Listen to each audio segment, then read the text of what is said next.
Hi, how are you guys doing? Yeah, good. I'm good too. It's good to be back. It's good to be black. Or at least it's getting a little bit worse to be white, which is nice too.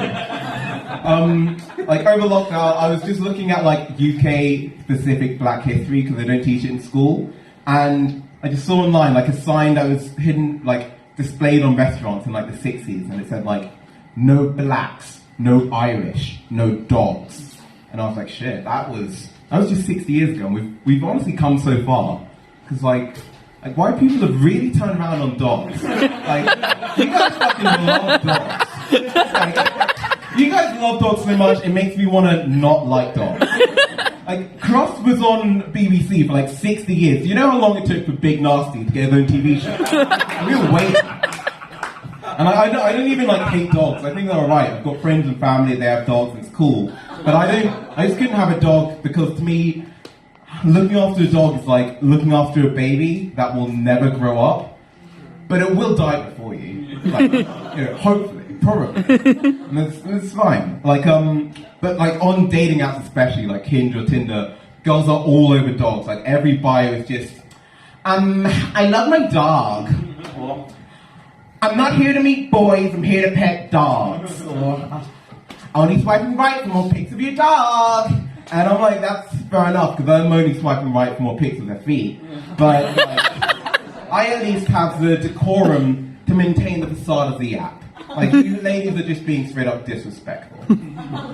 But I went out with a girl on Hinge who was really into a dog, and to do the thing where whenever she goes back home, she opens the door, her dog just comes running down the hallway and like jumps into her arms. It was really cute, it like melted my icy heart.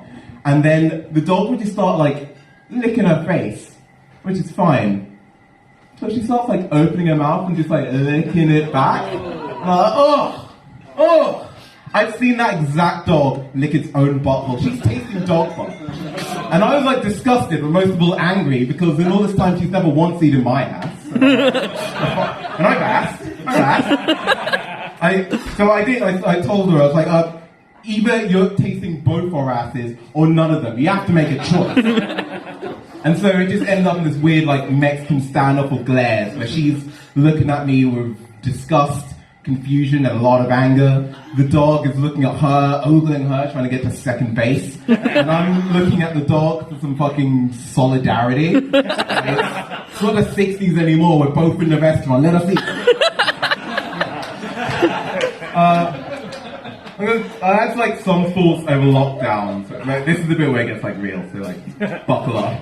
Like one of the thoughts like over lockdown was like have you ever peeled an orange perfectly without mistake? Like just fucking one solid peel, no bits, just one solid peel. Have you ever done that? Yeah, it's fucking good, right? It feels fucking good. Sometimes I do like 2, 3 just for the rush. Oh. And like, have you ever had unprotected sex? Like it's unprotected sex, like no condom, just you connecting with someone, no barrier, just two bodies connecting. You ever done that? You've done that? Very cool, dude. Very cool. But like, it's not as good as peeling the orange, is it? Like it's not as good. Like with the orange, that's like a skill check. That's a pass-fail. Unprotected sex, there's literally no barrier for entry. It's easy. Like when you peel the orange and then you're sitting there with perfect peel the orange, you see the bin on the other side of the room, and you're feeling yourself. You just perfectly peeled an orange, and you're like, Kobe? It lands in there because you're very skilled. You've done that? Feels fucking good. And I know, like, some of you are looking at me with like weird looks, being like, no, it's not that good. Go home. Have unprotected sex. This is the limit. Wait 20 minutes. Then just peel an orange. It's perfect. Like, you can use an easy peeler. I do tangerines because I'm pretty advanced. And just peel it. And just come back to me and just confirm how right I am. Like, you'll be amazed. The other thought I had over lockdown was that I've chosen not to be a billionaire.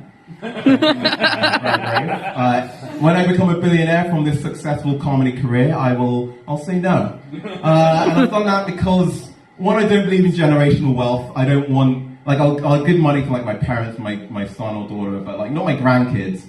because I don't know them, and they could be white for all I know. 'Cause when black men get rich, their kids get whiter, and I'm not gonna give my hard-earned new black money to old white money in this climate. No chance.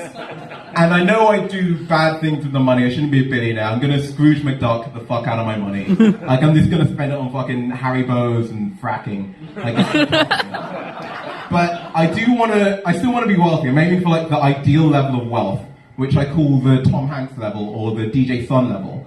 And that's when you're rich enough that when your son or daughter comes up to you and says that they want to be a DJ, they're like, "Father, I wish to be a DJ." And my reaction is that I'm okay with it. I'm not even that mad. I will happily let my son or daughter follow their small dreams. But that was me. You've been a lovely audience.